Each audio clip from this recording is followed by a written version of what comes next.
My mind can make Mount Everest out of a molehill. Fuck a brand name game, my budget is no frill. The show skills are so ill, after it's seen, then the audience needs to be quarantined. The Ronin's a rhyme, we following the samurai code, but we don't take orders from the shogun. Maintaining independence like a slave on the lam. I write freedom songs for the sake of my fam. No mistaken ran for the norm, I'm above that. This is the beginning, the potential is untapped. I rhyme for heads wondering, where is the love at? I rhyme to keep hip-hop alive and you just rap. Cold as flakes of snow on Arctic glaciers. Try to copy my style like carbon paper. The sub-zero nature of the words I'm writing will have you hypothermic from all the frostbiting. Hear that train come rolling. Soon as the beat drop, hear him stomp to the floor. And you know I'm bound to ride. When the bow hits the bill, hear him give a little more. Hear that train come rolling. Soon as the beat drop, hear him stomp to the floor. Gotta move on down the line. They don't want war, cause them boys hardcore.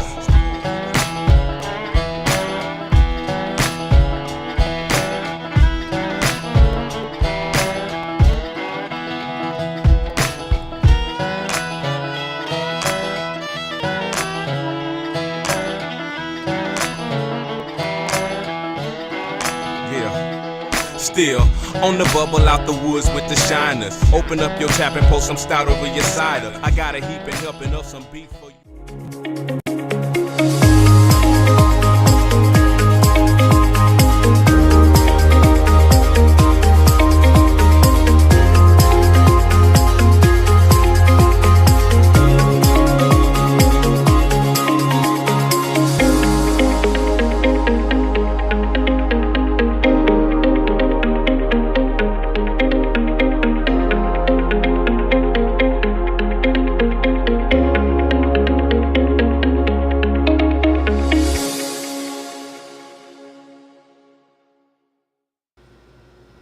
Good evening, ladies and gentlemen, boys and girls, podcast fans of all ages. I am Dave Valente, and thank you for joining us on the Political Deep Dive. Hey, Charles, how you doing? Joining us tonight, Ari. How you doing, Ari? Recently relocated. How you doing? Your connection's still a little sketchy. It's a little sketchy.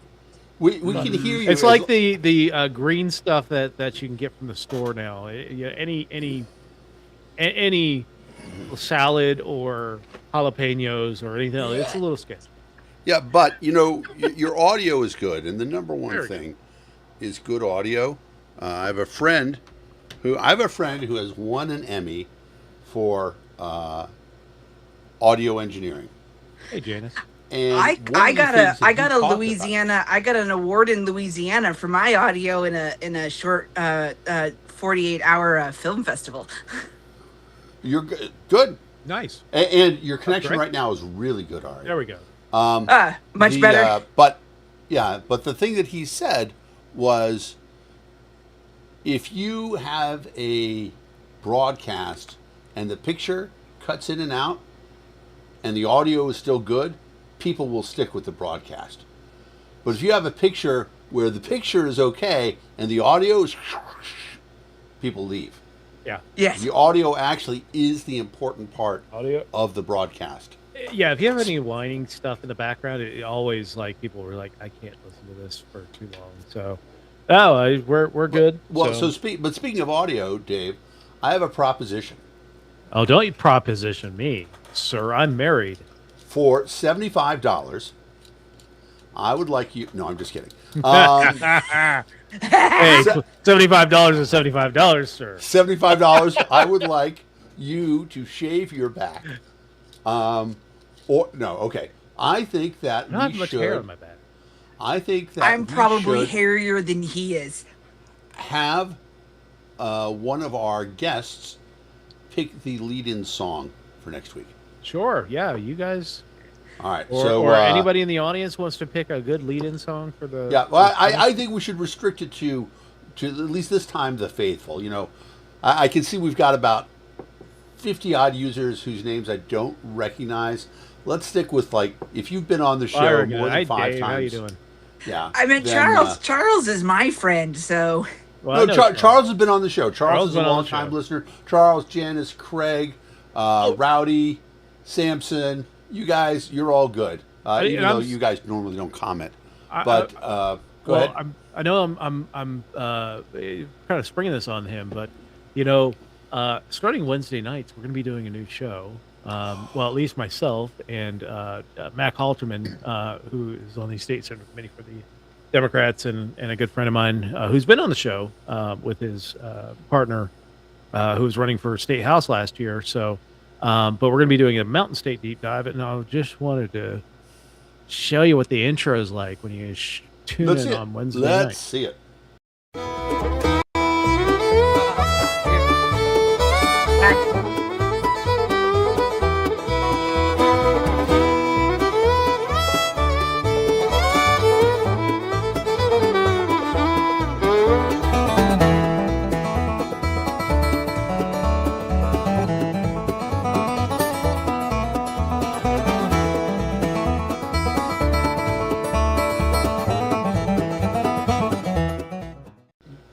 But yeah, we're gonna want to have Dave on the show. Do Dave you have the Michaels. music?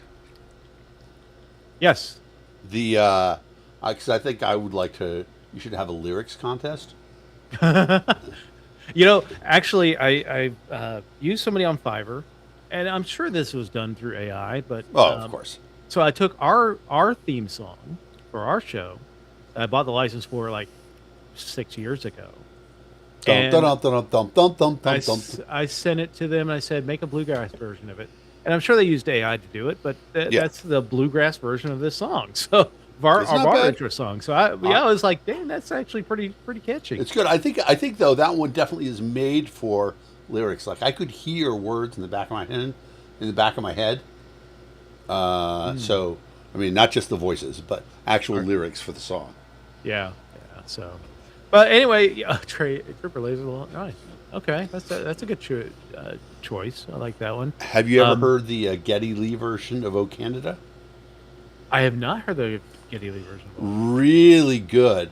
In the best EA Sports NHL, which is NHL '94, they feature it for the Canadian home games. Really? Yeah, it's really good. God, I played in the NHL. And I can't think back to it. So, but I'll have to check it out. Yeah, check it out. You'll like it. Yeah, I like good Canadian music. Welcome, Dave Michaels. Yeah, welcome, Dave. But anyway, it's free for all. Sunday. Let's talk about. Well, we can talk about other things, but We I got a don't know lot if of you shit saw. to talk about. I had a post blow the fuck up. Over 2,000 shares, 90,000 views. Crazy. Nice. Yeah. I mean, not, you keep putting those titties out there, man. well, that was the problem. I'd been going too much titties. This time I went testes. Oh, there you go. Right. Testes. 1, 2. No. So what it was over the weekend, or over the week, they fired the editor of Stars and Stripes Yes. magazine, who would not fire the two reporters on his side who had reported the problems on the Lincoln and a few other things. So I posted a picture that Cartoon had done. I think we got to mute Ari there because of the feedback. Yeah, we're getting feedback, Barney. I had posted a picture that Maudlin had drawn, a political cartoon, back when Kennedy was shot. Just to talk about it just quickly. Oh, yeah. Bill Malden was a GI in World War II. Got the Purple Heart at Monte Cassino, which is in Italy, for people who don't know that part. A real, really served. He wasn't a combat troop, but he was shelled and wounded, and he was with Stars and Stripes. He wrote these cartoons, most of them about two grunts, Willie and Joe, and just sort of showed daily life. And George Patton, General George Patton, who we've talked about before in the show, did not like the cartoons that Maudlin made. that Malden made, because he felt like they showed unshaven GIs, dirty, tired, not the esprit de corps that he wanted all of his soldiers to have. And in fact, he wanted him pulled from Stars and Stripes. And no greater figure than Supreme Allied Commander 5-star Dwight Eisenhower intervened and said, Stars and Stripes is not for officers. It's for the guys who are there in the trenches, the guys with trench foot. Joe and Willie and Joe used to talk about their socks a lot. He's like, that's what it's for. We're not going to censor it. And they didn't.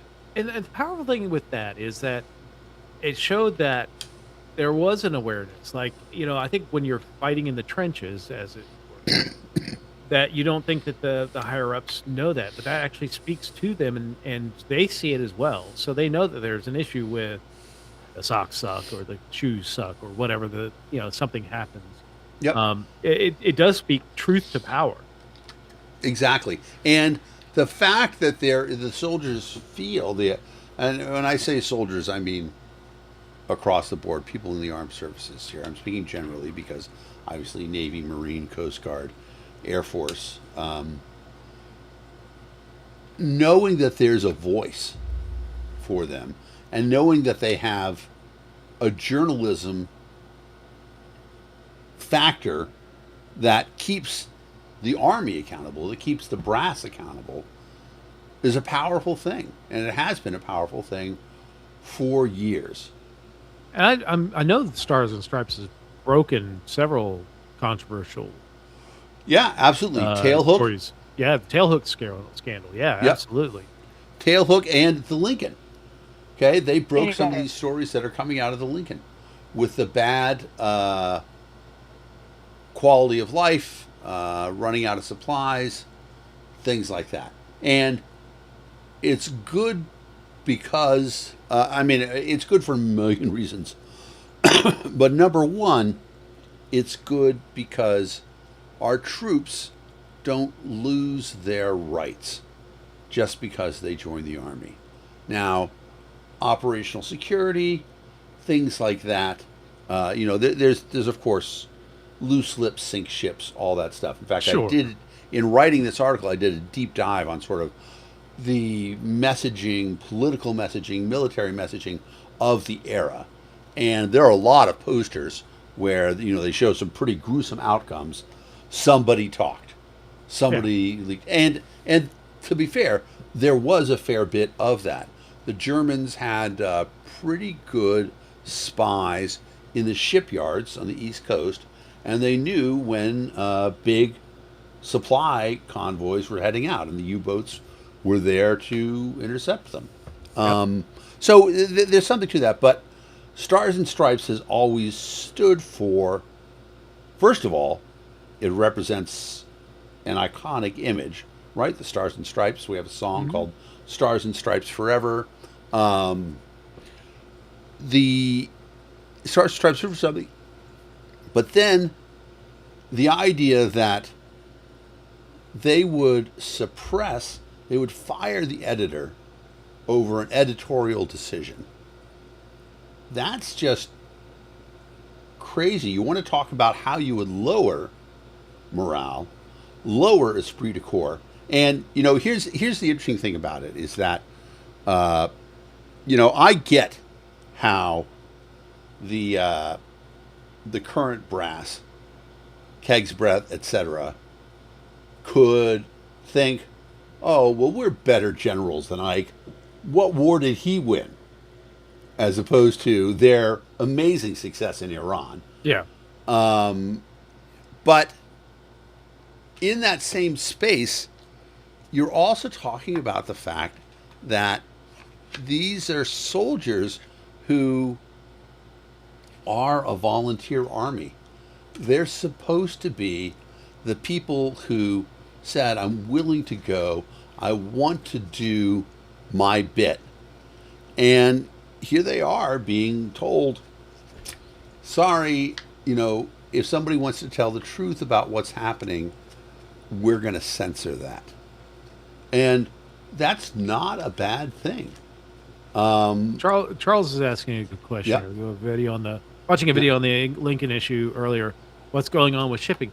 It's not so much shipping. It's the fact that the base that normally resupplies ships in the Gulf was bombed by Iran fairly extensively, and they, to the point that it can't service ships, especially one the size of the Lincoln, to get the supplies to them. But this is if you want to win a war and you want to disrupt, somebody doing stuff to you, you cut the supply lines. The Iranians did exactly what you're supposed to do in a war situation, and that was go after the supply lines of the United States, and were effective in doing so.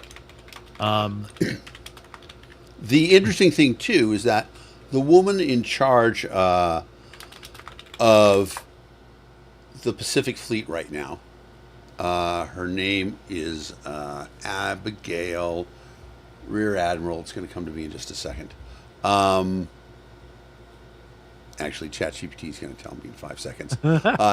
Amy Bauernschmidt. So she was the first woman to captain an aircraft carrier. Do you know what aircraft carrier she captained? Right, the Lincoln? It was the Lincoln, exactly right. On August 21st, she became the first one. She left when it sailed in January 22. She'd been a helicopter pilot, previously served as the XO. Now, she is actually in charge of Pacific Fleet, which includes all of the ships that are in the area. Now, she's not the commander of them. She is the logistics officer for them.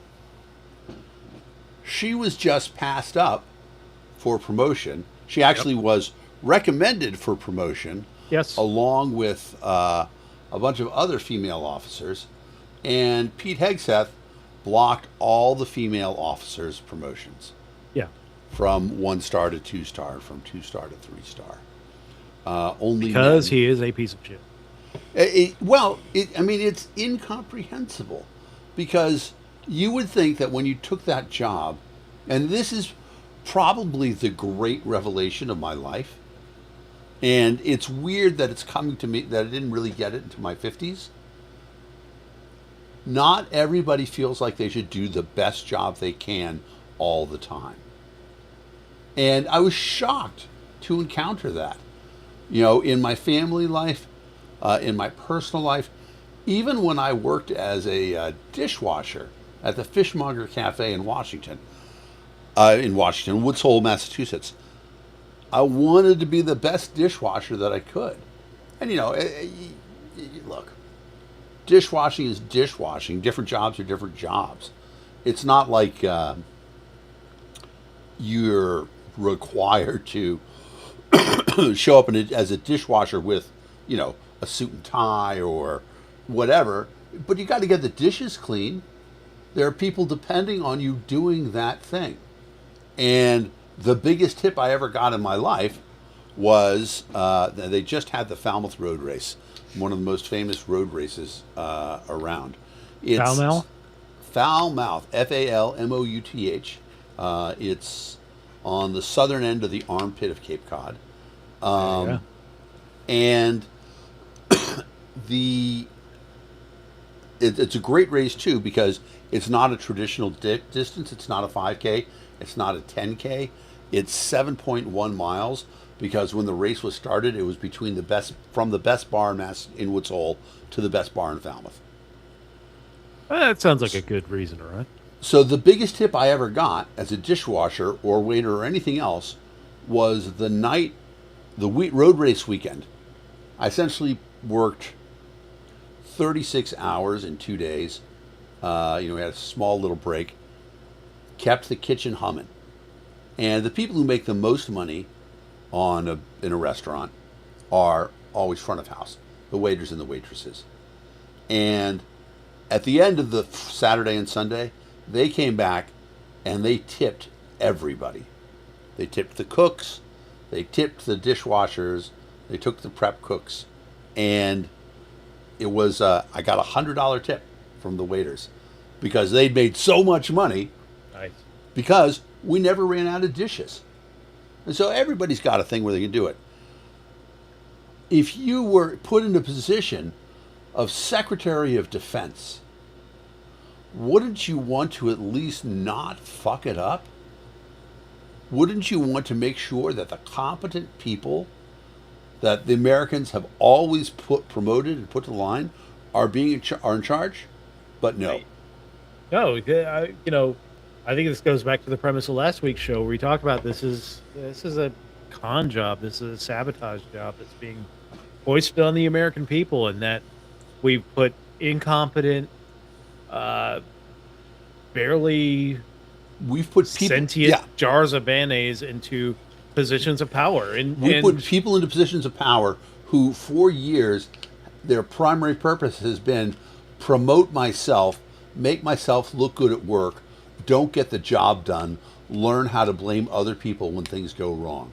Yeah, and then promote Donald Trump as the savior and the reason for all good things in this world. Yeah, regardless of what the evidence is, but it's astonishing because the evidence is overwhelming that this is a failure, complete failure of administration, complete failure of a war, right? And what's crazy is that they're not even talking about it anymore. The idea, it's an admin based on merit badges. Merit badges given out. I don't think they even got merit badges, man. Yeah, probably not. I don't think any of them were scouts. No, but it's I'm in Weebelows. Yeah, it is a crazy situation that we are looking at people who are in many ways doing the worst job. Because another fascinating thing that came out, right, was that they are abandoning the advanced warfare drone group that the Army has been building. If you've been watching these wars that have been going on the last few years, what's been winning the wars? And so what these guys were supposed to do was they were a rapid deployment first. There's a phrase, and somebody in the guest list or in the fans listeners will know this, but it's like EMF or something like that, but it's emergency deployment force. And this was supposed to be an emergency drone deployment force that could be deployed anywhere in the world within 24 hours with enough technology to be effective immediately. But the Army killed that. No, they're killing it. This is a sabotage. If you're going to sabotage a whole ass country, right, this is how you do it. You weaken it. You start a war that you have no idea how to finish. Right. You waste a lot of weaponry on said war. Plan other wars in advance, like Cuba or wherever else they want to go to, whether it's Greenland or Canada or anything else. We'll talk about Canada here in a minute as well. Yeah. But there are just, this is a sabotage. This is a sabotage of how you would do that militarily. Now we can talk about economics in the fact that we have now taken our largest trading partner and gone right into a trade war with them. Right. And it is interesting because the trade war with Canada, which it looked like we were going to have a great deal at one point in time, right? It looked like everything had worked out, and then somehow ego got involved, and the president decided, oh no, I don't like what we're doing. He did the same thing with Iran. Like, we were going to get a better deal than the JCPOA, the original Obama deal.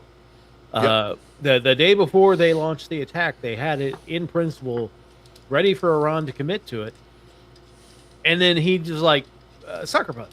And apparently this is the same thing happened with this deal, is that they had a deal in principle negotiated. They were getting ready to write it up. They were going to kind of delay putting in the tariffs while they got the deal written up, and then Trump puts on a whole different set of demands at the end, and Canada walked away. And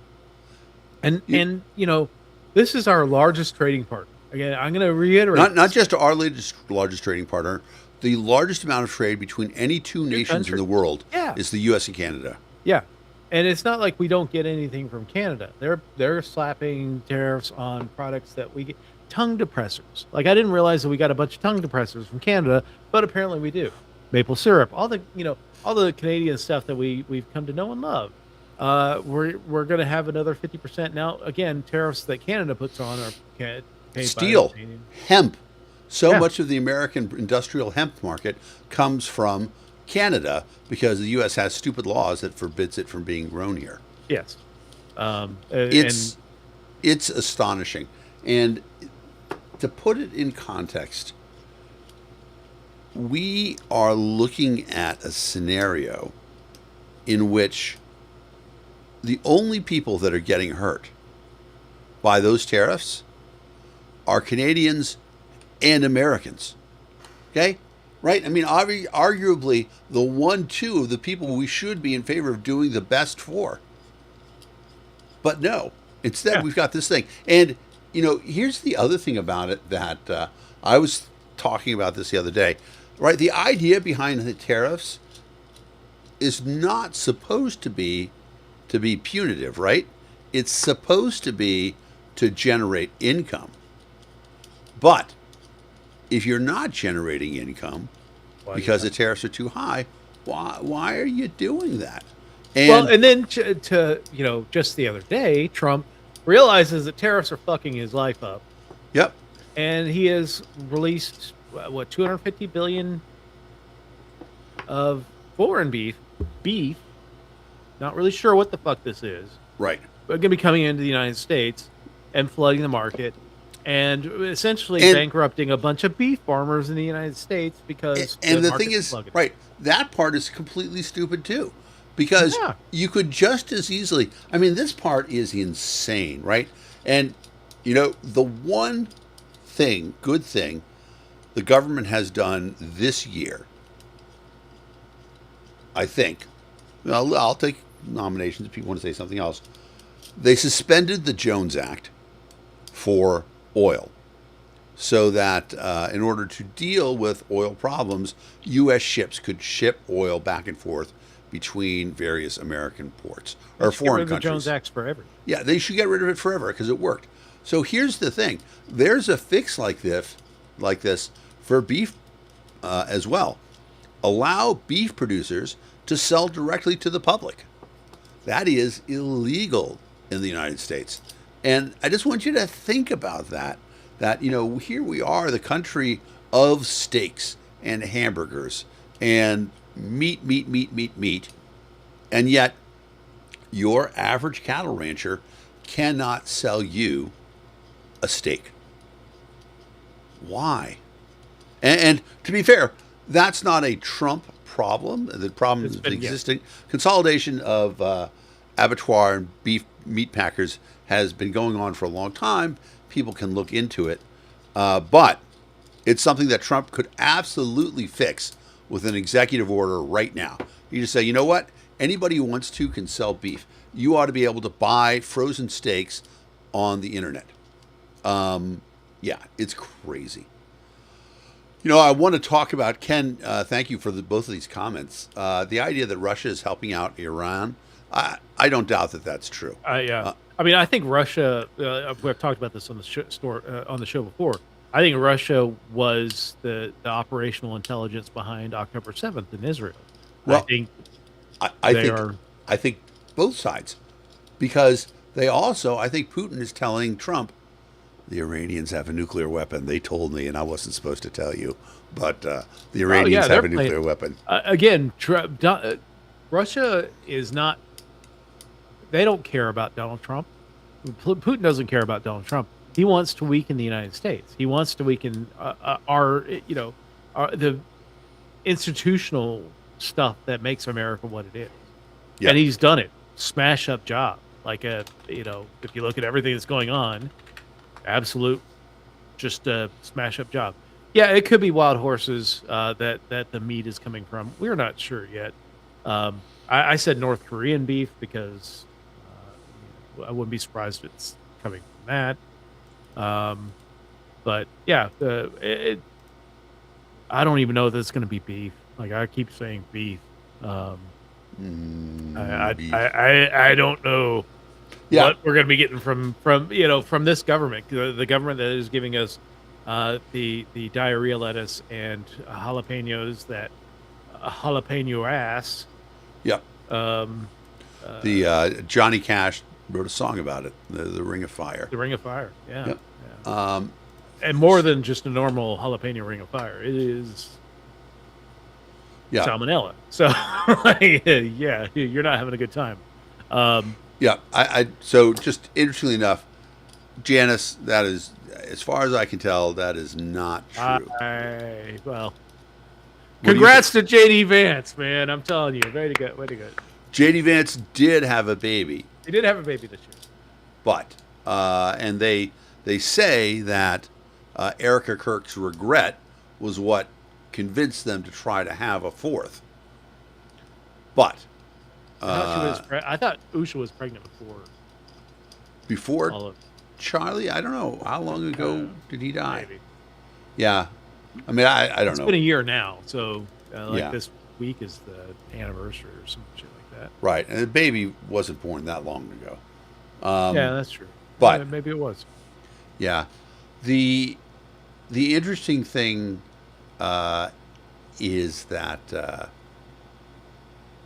there is so much terrible stuff going on just this week that it's mind-boggling. And here we are in a situation where, in spite of all of that, the Democrats are fucking up a lot of shit. It looks like now. So this is an interesting thing to talk about. So people were telling me that El Said in Michigan, he was a dark horse who won the primary, beating a moderate from what had been a safe blue Senate seat. They are saying now that it looks bad, and the reality of it is that in 29 days, 29 days, 71 days from the no. election. no, in 8, 7, 7, 12, in 20 days, we're celebrating the 25th anniversary, maybe not celebrating, of 9/11. Oh, And that is going to be a big deal. And people are going to talk about it. And if you don't think that's going to hurt Arab candidates, I think you're crazy. Is it sure, but right? that's our bigotry. Then Yeah. No, I'm not saying it's right. I wouldn't put that on the Democrats for Well, nominating yeah, El Sayed. That's he ran the better campaign of the two candidates. I sort of agree with that. I mean, I want to be clear too. I think El Sayed is a very different sort of candidate than Mamdani. El Sayed on Meet the Press, you didn't watch it. He was great. He said, I think Jewish people are a light to the world. If you look at the astonishing contributions they've made in medicine, in science, more Nobel Prizes than anybody else. He's like, I have, and he grew up in a very Jewish area of Detroit with a lot of Jewish friends, went to a lot of bar mitzvahs, went to a lot of seders. He's not a bad guy. He is, there's a lot of people who legitimately believe, who have very legitimate complaints about Israel and the things that have happened there. Yeah. And they are not anti-Semitic. And I don't believe that El Sayed is anti-Semitic. I think there's been the broad brush of, I think both sides have played this, that, anybody who is, doesn't 100% support Israel with blinders on, Right. is anti-Semitic, and then anybody, who says a kind word about Israel, despite saying, I'm not a big fan of Netanyahu, which is where I'm at. I'm not a fan of Netanyahu or his government, Right. or a lot of the actions that happened after October 7th. Like I have fundamental disagreements with how they conducted a lot of that stuff. Right. But Yeah, and that's but a fair anybody way to who put it. has that on the left side to far left will say you're Yeah. pro-Israel APAC bought, and it's like there's room for nuance here, There is. And it's really fascinating, too, because this whole idea that,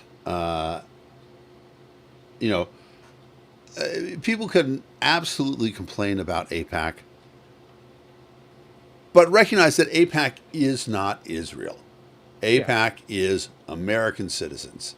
It's been investigated 1,000,000 times by people who would love to find something else. But they are American citizens. And, who really has more influence on candidates and politics? Probably the Russians, Oh, well, right? I mean, yeah, the bot farms are working overtime.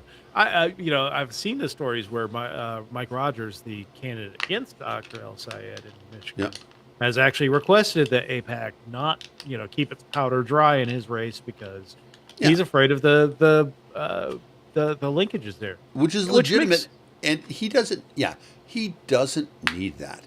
I don't think so, he no. only lost by 200,000 votes 2 years ago. He had a strong thing. And let's be clear, Rogers is not a great candidate.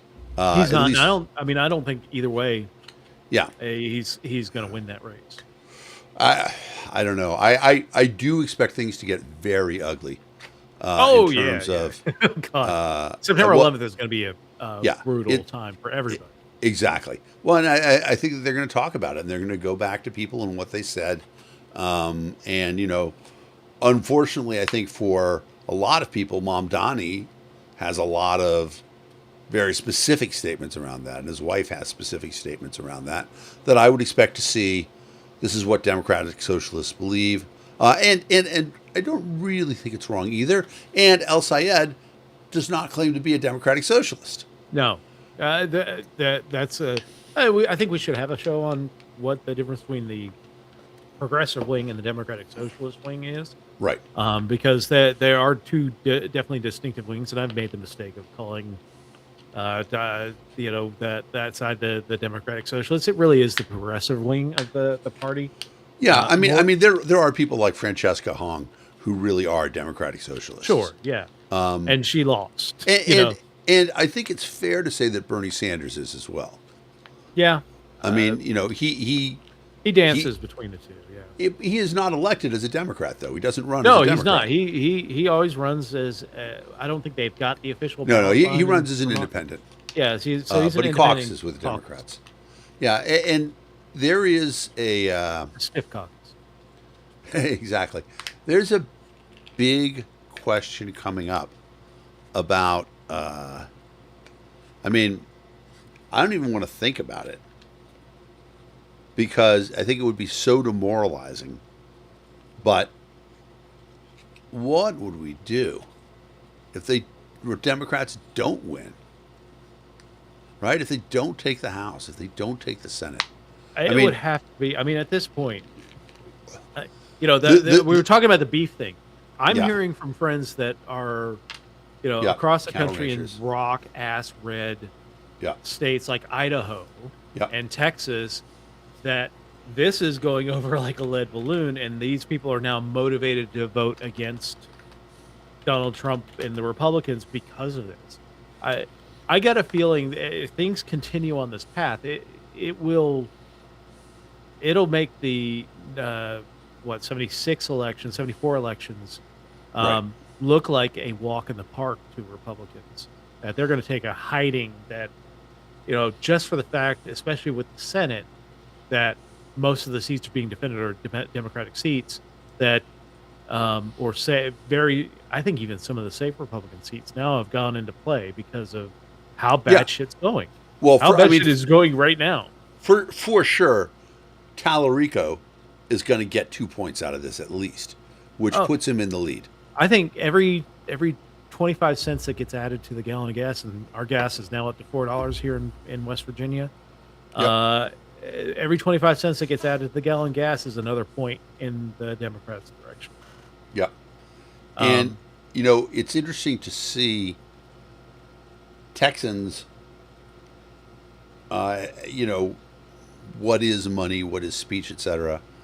I know Democrats in Texas who are spending their asses off right now, and it's going to be interesting.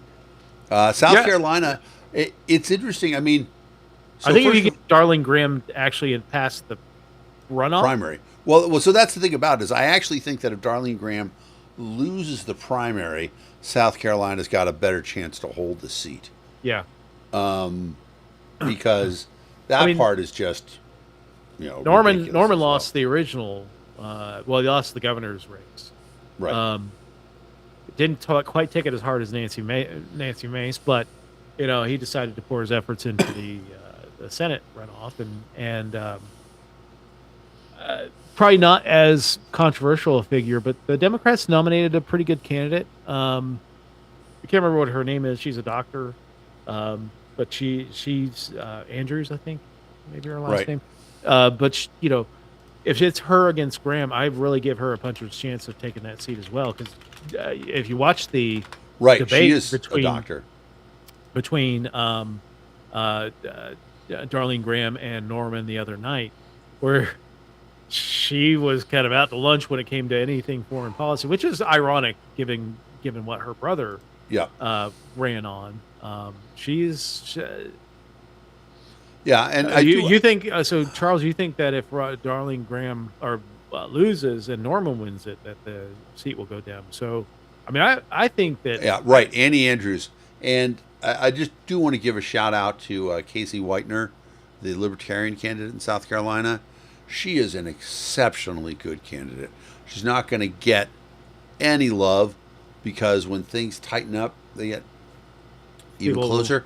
But I think that she might pull a lot of Republican votes for people who don't want to vote for a Trump candidate. Yeah, Casey Whitener is, maybe it's Cassie. And she's a great candidate. I do think that it's going to be, I don't know. South Carolina is so red. That would be a crazy thing if they elected a Democrat. They've had moments like that coastal district that Nancy Mace was actually a representative of. Right. Actually flipped at one point and elected a Democrat. So it's had its moments, and I think that there is, I think this election is going to test a lot of people's souls. Charles, if she gets 3%, that is probably going to be the difference in that race.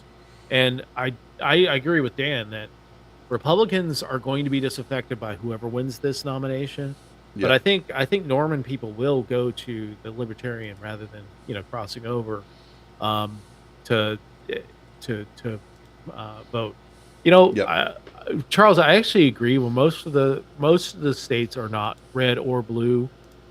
Even here in West Virginia, the Republicans have a distinct registration advantage, but they're not the majority. It's a plurality, but the majority is Democrat, nonpartisan, Constitution Party, Libertarian Party, Mountain, which is the Green Party offshoot here in West Virginia. We've got all kinds here, and that is the majority of the people are not Republicans. But we've been gerrymandered, and we've been, the Democrats took the foot off the gas at one point and, paid the price for it. So. But, I'm trying to change that. Well, it would be nice to see that happen. Dave, do you think you guys are going to get I think we're any upsets in West Virginia? Oh, I think we're going to get definitely House seats and Senate seats. There's a Senate candidate here in the Eastern Panhandle that I definitely want to interview. She's going to come on the show. Great. To talk about her race. She's an author, fantastic candidate. She's working way harder than her opponent. My hope is that people see that work and reward it. The thing I'm seeing right now in West Virginia is that there is a lot of energy behind the Democrats, and there is no energy behind the Republicans. We did not a state fair, but a local youth fair here in Berkeley County a couple weeks ago, A Republican booth had no one there. In fact, no Republicans were in the booth. It was just the booth was standing, and that was it. Right. It's crazy.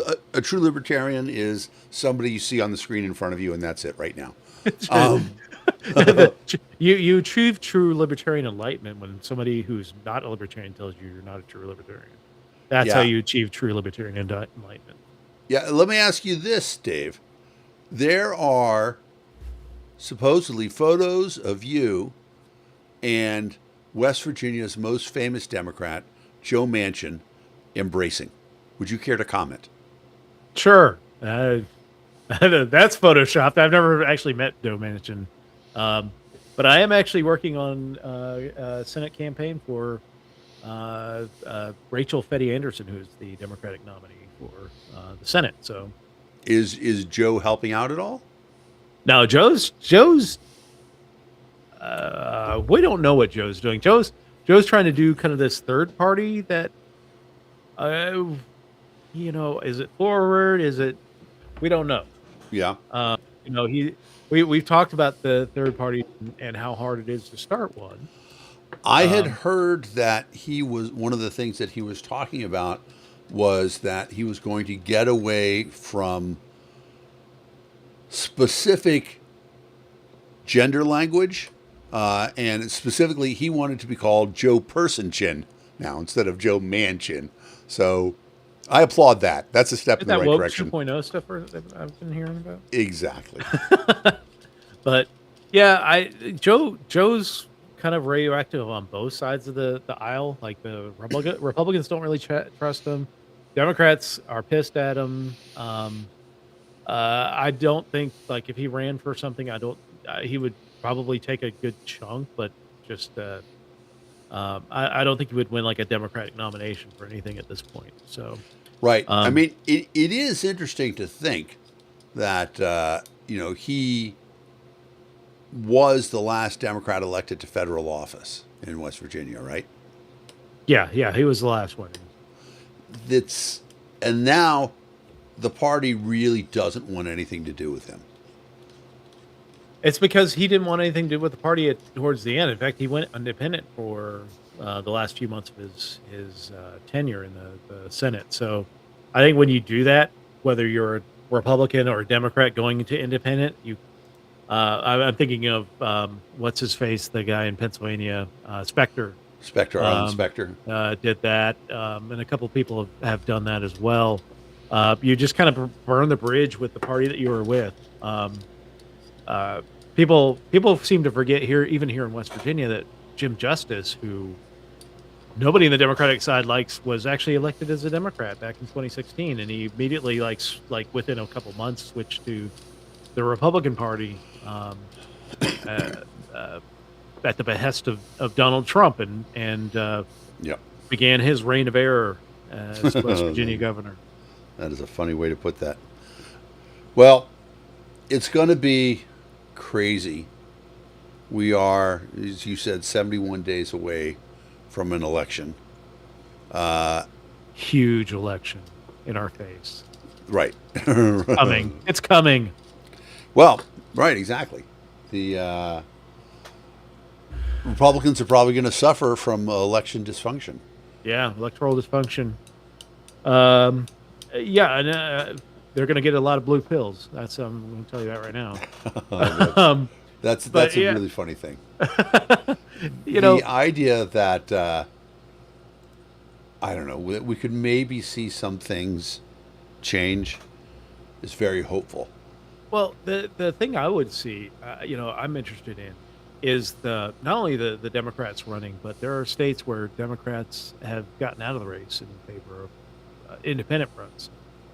Nebraska, Pete Ricketts, who ran a really good race, or not, it wasn't Ricketts, Osborne ran a really good race last cycle, falling just short. This is going to be, the Democrat won the nomination and dropped out, and it's going to plow the lane for him. And, this beef decision is not going to play well in Nebraska. This beef decision is not For going to sure. play well in South Dakota. I think another independent is going to have the lane plowed for him. Um, Montana might see an independent as well, but we're seeing races that are going into play. Which, if you told me even in June that these races would be in play, I'd be like, huh. Alaska, they've got a good candidate there, but I don't know that's gonna happen. But it's happening. Yeah, it's pretty crazy. Kalshi currently has Paxton ahead, but I don't think they've had time for the beef news to really impact that. Most of the solid polling I've seen has got Tallarico up, and I don't know. Yeah, I'm not sure I would trust in Kalshi on this one. well, it's. So I'm gonna do a little bit of a Chris Rock routine, but I'm not gonna do it in Chris Rock's voice. But Chris Rock used to say, Colin Powell, people say he should run, say he can win. He will not. You know why? White people say, oh yeah, I'm going to vote for Colin Powell. They will not. You know what they say about Colin Powell? They say, he's so well spoken. He speaks so well. That's something you say about, Chris Rock uses the R word here. It's like, that's not an endorsement. It's like, that's not a guy who's going to win. And so I do think that there are a lot of people who say they're going to vote for Tallarico. I mean, I listen, if Tallarico wins, that would be amazing. It would just be unbelievable. I would be so happy. It's interesting because Maine is going to be interesting. I think that I've already forgotten the guy's name, but the bottle thrower is going to take some heat in October. I think the Republicans are keeping their powder dry until then. I think they may have learned that lesson from the Plattner thing, and that whatever they've got, they're going to keep dry until just before early voting. And well, I mean, look, I think that the evidence is pretty clear now that it was not the Republicans that leaked the Plattner stuff; it was Democrats. Yeah, I think I think both sides. Troy Jackson, right? Thank you, Craig. I think both sides had it. It's that the Democrats leaked it now, rather than waiting for the Republicans to leak it after the deadline passed, and really scuttling that campaign. So, right. I mean, can you imagine? Right. That would suck ass for me. Oh yeah. If all of a sudden he comes out but they did it. The Democrats took him out. Troy Jackson is going to be an interesting case. Here's a thing to ponder, though, with October surprises, is that, well, let's say there's not the most reliable information out there. How are people going to trust these late reveals? Are we going to trust? Is it going to be a, Russian bots pushing this stuff? Or are you going to say? Well, I will tell you, Maine, Kalshi has 69% Troy Jackson winning. Nice. So that's and it's interesting because on also remember July 3rd they had Susan Collins at 50%.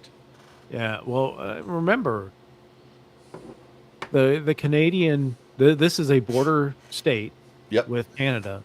Yeah. They're going to be impacted by the Trump tariffs. Right. We should write this as an article somewhere. Think of all the things the Republicans did this week to impact the races. Right? They fucked Susan Collins with the Canadian tariffs. Right? They fucked Nebraska, Texas, Republicans in Nebraska, Texas, Montana with the cattle stuff. Yeah. It's unbelievable. Which leads me back to my original premise from 2015 that Donald Trump is actually a Democratic plant. Who's set to destroy the well. Yeah. I think again, I know that I will blame the Democrats for the rise of Donald Trump and the fact that the Clinton campaign pushed him Yeah. onto media And then- enough and that he then- won the nomination. and I think then it just became a did- monster outside of their control. And then did campaign for shit. Now, I grant yeah. you that, Hillary may have been sick or whatever the situation, but considering that Wisconsin could have swung the election, Never went to Wisconsin. she never once. went to the state. Gary Johnson went to the state 3 times. Hillary Clinton And never Gary went to Johnson Wisconsin. pulled the difference between Exactly Trump and right. Clinton in that state. Yep, unbelievable. The yeah. arrogance. Yeah, she was, and Harris was her own worst enemy. Joe Biden got the benefit from the fact that COVID kind of killed campaigning, so allowed him to not have to run a vigorous campaign like his whatever happened in 2024 where he fell off the face of the earth mentally. Yeah, I mean, I still want to know what the scenario was, how it happened that they were able to convince all the other Democrats to drop out in 2020 in the primary. That was, I was talking with Ari about that before the show, and how, the story is that James Clyburn, the South Carolina senator, rang up a bunch of the Democrats running against Bernie Sanders and said, "You need to get out and let Joe be the nominee." He honestly could have said any name besides Bernie Sanders and swung it. I'm surprised. I'm wondering what was said other than promising cabinet positions, because Buttigieg became the Secretary of Transportation, and what was promised to get them to come out of the race.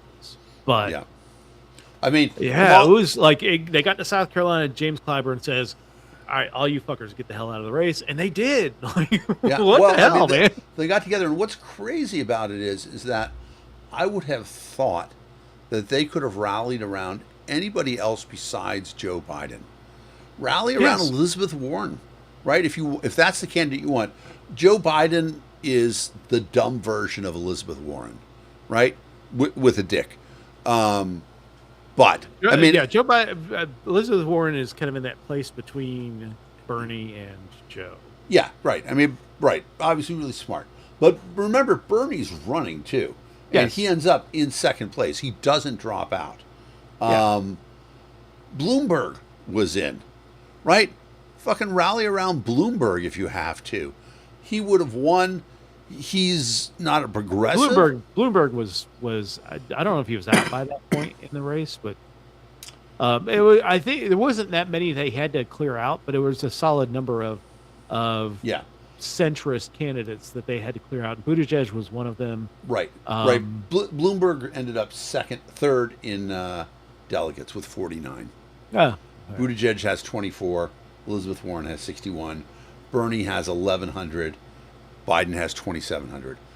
It should be pointed out that without the super delegates, it's a much closer race too, which would have been nice. The Democrats still really haven't had a race, right, without the super delegates. yeah. I'm not a huge fan of the super delegates. I've No, never super been a huge delegates fan is terrible. I mean, it's, Hillary Clinton won the 2016 nomination before a single vote was cast because she had locked up. Yep. And I kept on arguing with the Bernie Bros. Is like, look, I know what you're saying. I know he is super popular, and it probably would stand a pretty good chance of getting elected in 2016. But for the fact that Hillary Clinton had locked up all of the super delegates prior to the votes even being taken, Right. like Which she is had wrong. she had stacked all of the state committees Yep. with her loyalists, because I think everyone understood that it was her turn, and I think that is the most dangerous thing in politics. When people start talking about it's so and so's turn, that means that they really don't have any ideas or a deep bench at all. But Yeah.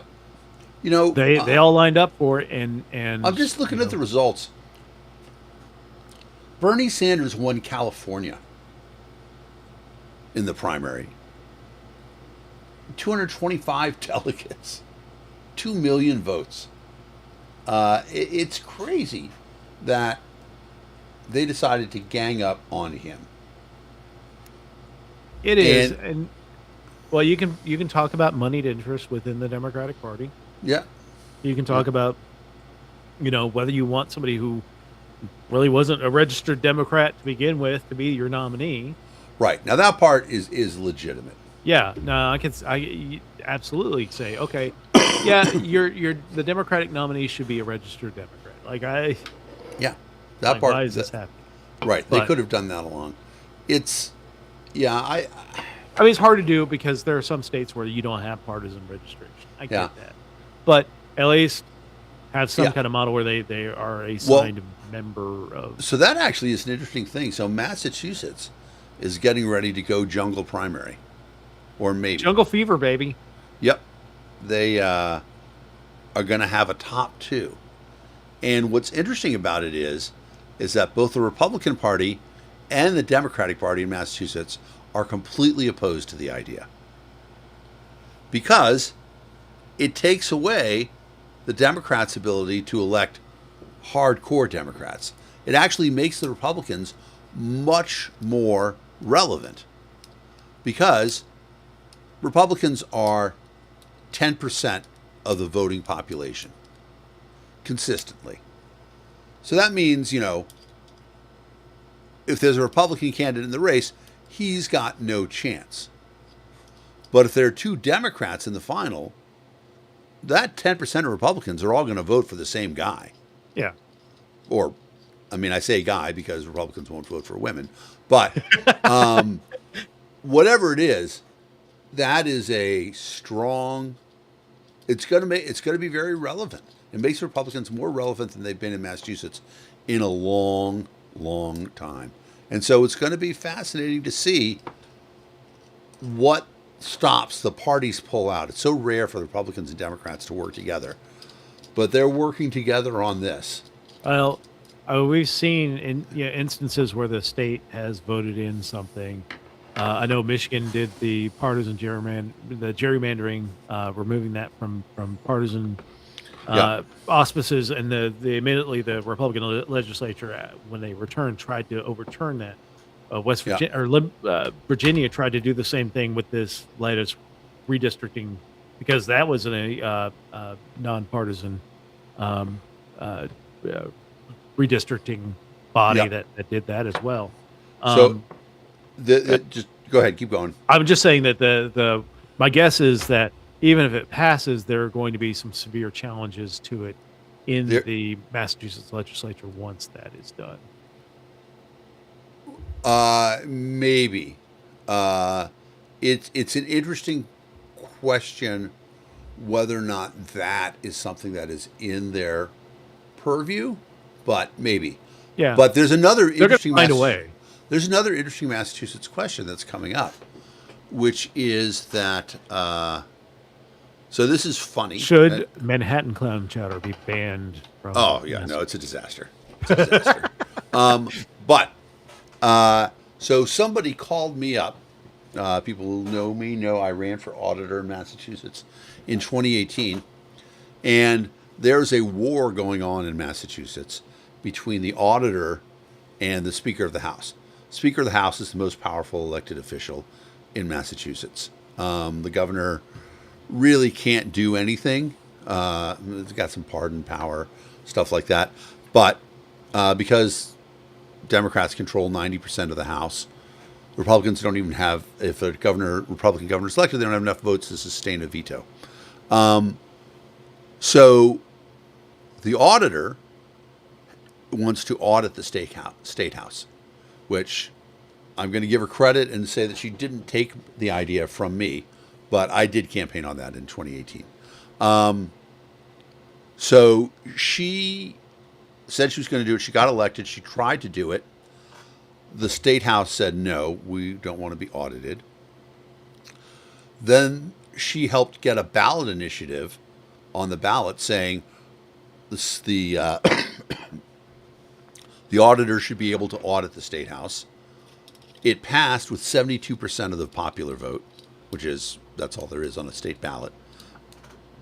The state house said, no, we are claiming that it's unconstitutional because although the state constitution says that the auditor exists, it doesn't specifically say what the auditor's powers are. And so they're arguing it's a separation of power.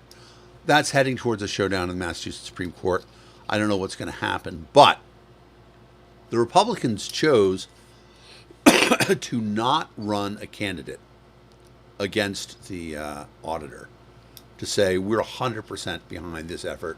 We think she might be the greatest public servant ever elected. She stands only for good government, which is great. Yeah, no, that's good. It's good to have somebody that will take that stand and fight for accountability. Now, I'm where it gets 100% interesting is the Libertarians are trying to run a candidate. Uh-oh.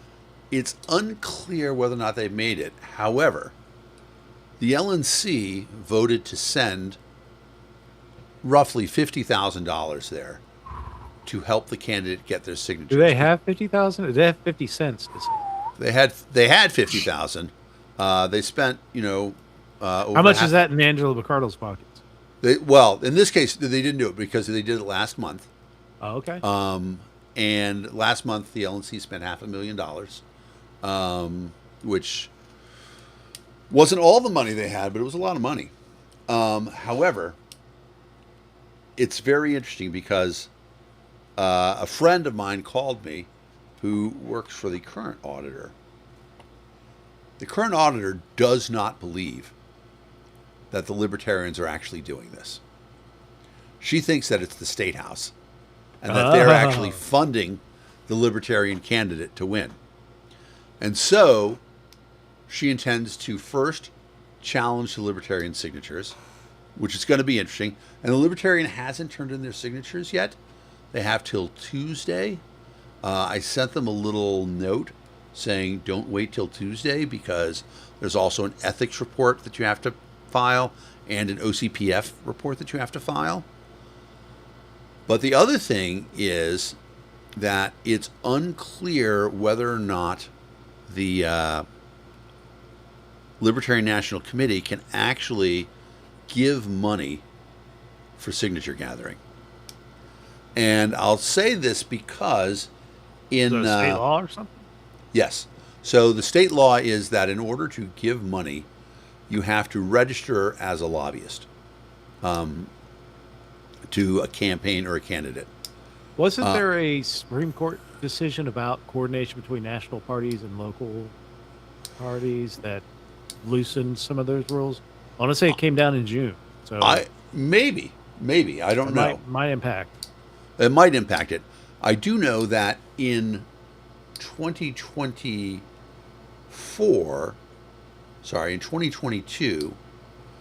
Chris Crawford was the Libertarian candidate for treasurer in Massachusetts, and she got 27% of the vote, putting Joe Jorgensen on the ballot.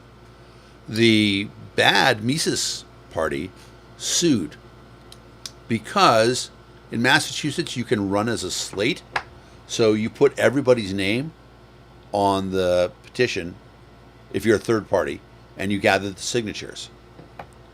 They claimed that it was an illegal contribution for the Crawford campaign to gather signatures for the other candidates, even though they were both libertarians. Took them to court and won. And the Crawford campaign had to pay a fine of 3 times the amount that they had spent on gathering signatures. Oh my God. Yeah, it was enormous. That's fucked. Yep. I hate campaign finance laws. I mean, I get why they're there. They're but completely stupid. But I have a bad feeling that that may happen to the LNC in this case as well. Sure. And that's going to be just a disaster. Yeah, absolutely, Chuck. Complete dirtbags. They paid for 2 other candidates to get on the ticket, and ULM, the Unified Libertarians of Massachusetts, essentially said, we don't like it because those aren't our candidates. And it means that Massachusetts ballot access is now controlled by the people who won the people who got more than 3% in the general election. So they're going to try to, with their candidate, get more than 3% this time, so they can get ballot access for the Libertarian Party in 2028. I don't know what's going to happen. I don't know. Charles, you were talking about the closed primaries in South Carolina. The GOP is trying to do. So the GOP in West Virginia closed the primaries for the GOP. My opinion is, if you close your primaries, your party pays for the primary. Yeah, that makes complete sense. There's no reason that I, as a registered Democrat or somebody who's a nonpartisan registered voter, or a Constitutional or Libertarian Party or a Green Party in West Virginia, should pay for the GOP to have a closed primary. Like there's just no that cost should be put on the Republican Party. If the Democrats did the same thing, I would advocate for the fact that the Democrats should be paying for the primary themselves as well. Democrats have their primary open here. I mean, I don't even want it to be. I don't care if it's a closed primary. Parties should pay for their own primaries. Yeah. I mean, honestly, I think part of the issue that we have with American politics right now is that we have this open primary system, and that parties should go back to either having conventions or closing their primaries and vetting their candidates and doing all the stuff that you have to do. Make sure you're not putting crazy motherfuckers in all this. And we got way too many of those here in West Virginia. The Republicans are not doing a thorough job of vetting their candidates. Not sending us their best and brightest. You know who else was a Democratic candidate in the primaries in 2020? Tulsi Gabbard. Tulsi Gabbard, yeah. She actually spiked Kamala Harris in 2020. She did. She tore her up. She tore her up in a debate. Kamala Harris was the flavor of the week. Now, you never want to be the flavor of the week in June. Yep. But she tore her up so bad that she dropped out before even a single vote was cast in the primaries.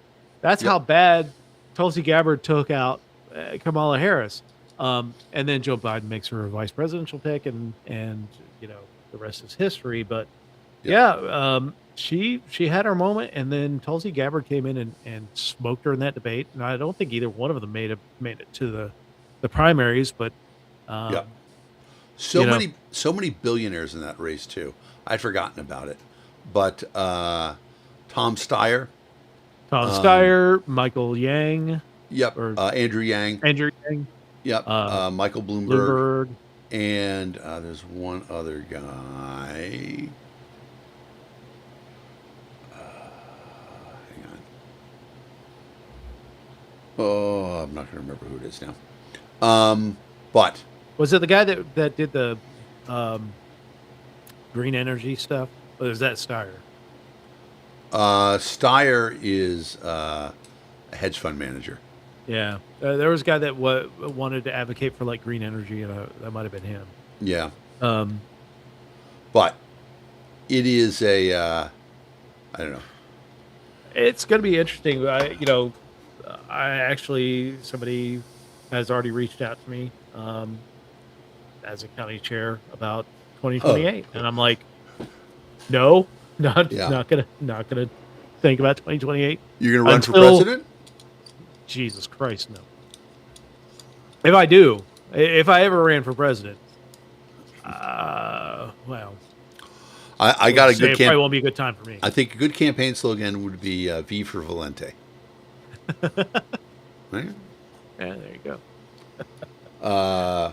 Also, worth mentioning to the Chuck. I sent it to what's his name as well. The executive director of the party, whose name is eluding me right now. It's Steve Dosbach.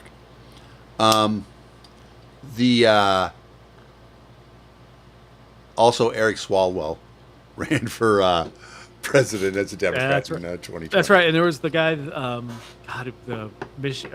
Maryland guy that ran here. Like who? Or no, that was 2020. 2020. Seth Moulton also ran. Bill De Blasio. Beto O'Rourke. That was a crazy field. Yeah. Joe Sestak. Sorry. Sestak. All right. Let's quiz it up. Let's do the quiz. It is time.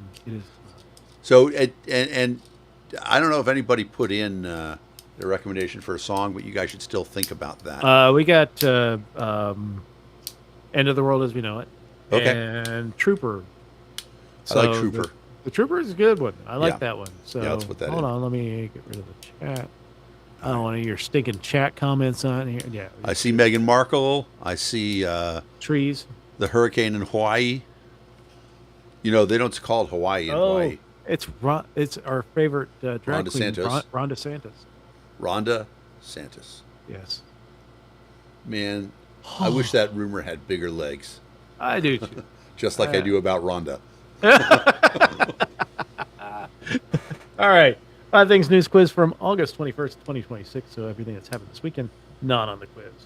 So, and as we know, so much news happens that every day is, you can get 5 or 6 different massive news stories. Question number 1. Which tech company is at the center of a major federal trial over child safety? Apple, Amazon, Google, or Meta? Why do you think they chose to use Google, but they used the corporate name for Facebook, which is Meta? Because the corporate name for Google is Alphabet. I'm wondering if it's. I mean, we know it's I think Meta. I don't know if they would sue Google or Alphabet specifically. Meta is like conglomerate of different social media. So you got your Instagrams, you got your Threads, you got Facebook. So I'm wondering if that's why they used Meta instead of Snapchat. Yeah, I wonder if that's probably why they use Meta instead of like with Google with Alphabet. Maybe it's Meta. Oh, hey, we got AI viewers. Nice. Stream Domo Boo. arigato, You're my boo, Mr. Stream Roboto. Boo. You're my Domo boo. arigato. I'm your Arigato. moon.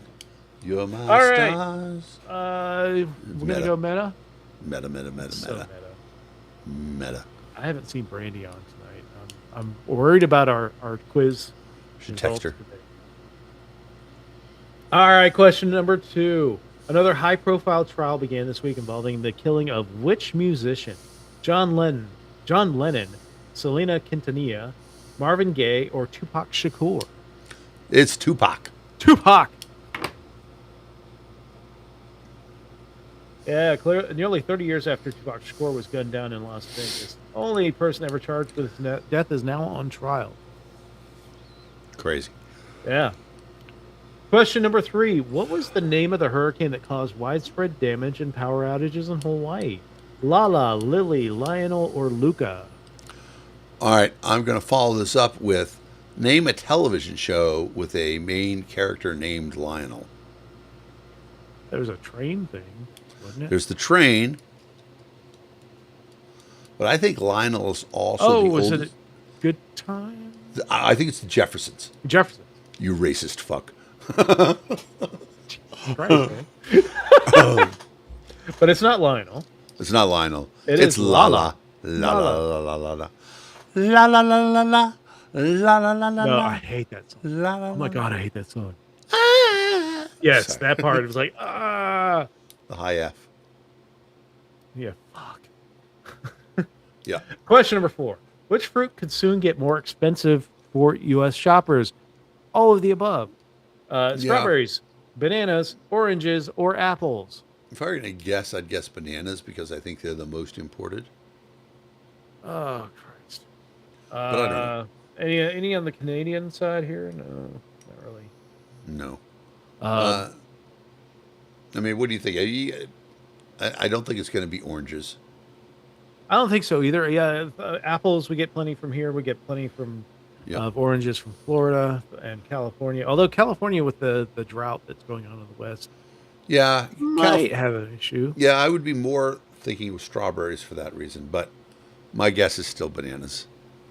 All right, let's do bananas. Damn it.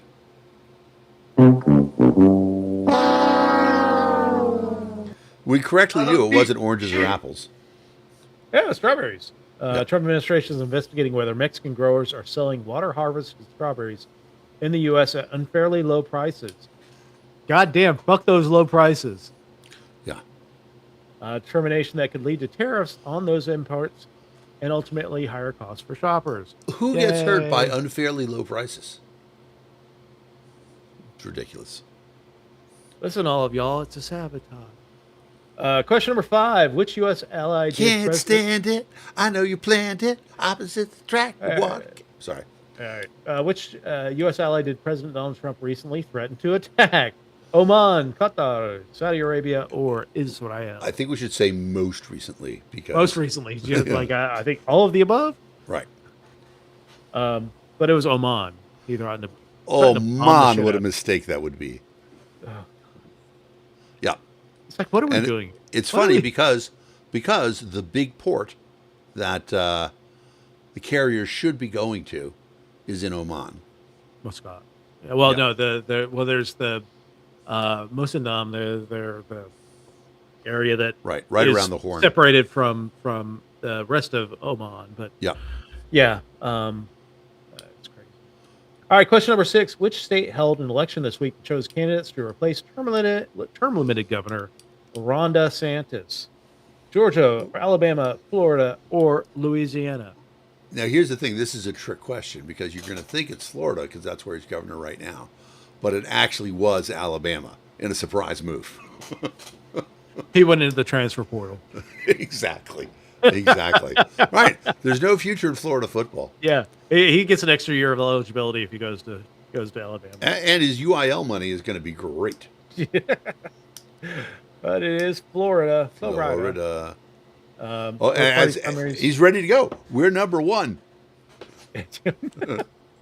Yeah. So Byron Donalds is going to be the Republican nominee, and then David Jolly, who was a Republican, is now the Democratic nominee for that. Yeah, it's going to be very interesting. It's not that long ago that Florida had a Democratic governor, Yeah, but who Charlie Crist. Charlie Crist, wasn't Charlie Crist a Republican before too? Wasn't that the same thing? Yes. He was a Republican, then he became a Democrat and was elected governor. Yeah. All right, question number 7. Which common transaction is getting its first major update in more than 50 years? ATM withdrawals, barcode scanning, pumping gasoline, or casting a ballot? I have no idea on this one. I think it's barcode scanning. I think there's some kind of change to barcode scanners. It's coming. That's interesting. I mean, 50 years seems right. So, all right, let's go with it. Let's do it. Correct. Nice job. A familiar strip of black lines. Nearly everything we buy has looked the same since the 70s, but next year we'll see the next generation barcode in action. Is it going to be a QR code? I think so. No. I mean, QR is an iteration of barcode, but here's the thing. Why? Just to talk a little bit about it. QR codes have a lot of redundancy in them, so even if you were to scribble out a little bit or a piece of paper gets torn or something like that, QR code still probably has enough information to tell you what it is. Nice. All right, question number 8. Roughly how much is the U.S. national debt? We didn't even talk about that this week. It's another one of those stories that hit. 5 trillion, 10 trillion, 20 trillion, or 40 trillion. This is also definitely on the scale where we have these number questions. Yeah, we always It's go either with the last highest or one. the lowest. It is, And and it's the we know that it's 40 trillion. Yeah. 5 trillion is a little bit less than annual receipts. Yeah. Which five, is go ahead. 5 trillion is, 5 trillion was, probably during the Bush administration is where we were at that point. Right. But it is, people talk about this all the time. But let's just say that receipts were $5 trillion. If you balanced the budget, within 10 years, the debt would be significantly less. Because by definition, a balanced budget means you can't borrow any more money. Yeah. And you're paying off the debts that you have. All right. Question Thank number you, 9. Janice. Prince Harry and Meghan reportedly planning to relocate from California to which country? Is it Canada, United Kingdom, South Africa, or France? It's got to be Canada. No, actually, it's not. Is They're it? moving back home. They're going back to the UK? They're going back to the UK. They're Interesting. looking at a property in London. Apparently, they've blown through all of the money that they had. And Wow. coming back home. Hey, Dad, can I crash on your couch, man? Yeah. Yeah, Duke and Duchess of Sussex appear to be planning a return to Britain 6 years after stepping back from royal duties and moving to the U.S. So appearing soon in a television show will probably be a Prince Harry. Did you ever Question. see the reality show I Want to Marry Harry? No. Can't recommend it enough. They get a Prince Harry lookalike who looks a lot like him, and have him show up, but they don't announce who he actually is. So they let the girls figure it out amongst themselves, sort of rumors and stuff like that, and it's pretty cool. Yeah. Sounds like fun. Yeah, Question, it's a reality show. Yeah. Question number 10. Which type of food was recalled this week over possible glass contamination? What the fuck is going on with our food? Yeah. Is it canned tuna fish, frozen fruit bars, packaged deli meat, or boxed cake mix? I'm hoping it's boxed cake mix because I never eat that. The other ones I eat a little bit. I rarely eat frozen fruit bars. Canned tuna, packaged deli meat, those are on my list. Yeah. I don't know. I'm trying to think what would be exposed to glass. Let's see what Janice says. Boxed cake mix seems most likely to be exposed to glass because you stir it in that bowl. This is my stirring cake mix in a bowl motion. Canned tuna fish seems unlikely to me because the fish is canned at sea. Usually. Yeah. And then deli meat. I don't know. But cake mix has so many different things in it. Let's do cake. All right. God damn it. We again Frozen fruit bars. we knew the two that it wasn't. Son of a bitch. Shit. Yeah. Fucking All right. Brandy. Yeah, Brandy, where are you? They're all crap. This is true. True. All manufactured crap. But outshine fruit bars. So 8 out of 10. B. We got a B this week. Yeah. Rondo. We need the electrolytes. Yeah, we do need the electrolytes. It's what the plants produce. Yeah. All right, It well, is. It's what plants. Brondo. But you know what? Thanks everyone for joining us this week. I really appreciate seeing everybody on. We hope to have everyone back. And if you want to join us on Wednesday night, or join me on Wednesday night when we do the Mountain State Deep Dive launch, we talk about West Virginia politics, which is fascinating in and of itself. But if you want to come on, we're certainly welcome to have you. And let me ask you this: who's going to have a better October? Who's going to have a better October, November? West Virginia Democrats or the Buffalo Sabres? I don't know what to think about the Sabres. They lost a lot in the offseason, but they've got just some really good young players. But I think the Democrats are going to do really well here. So that's what I want to hear. That's what I want to hear. Yeah, because you want to hear the Sabres doing well. Well, I'll tell you what. That kid they sent to Chicago is actually looking pretty good. I mean, I don't know if he's Bowen Byram. Yeah, he's Yeah. a good player. He is a great player. He was a great player last year. The fact is, he wasn't going to sign in Buffalo, and then they fleeced him for the 4th overall pick and a defenseman, a serviceable, third pair defenseman. So I'm looking forward to it. I'm ready for hockey to get back. So ready for hockey. All right. Well, thanks everybody for watching us this week, and we will talk to you all hopefully on Wednesday or not next Sunday. Have a good one, everybody. Goodbye, everybody.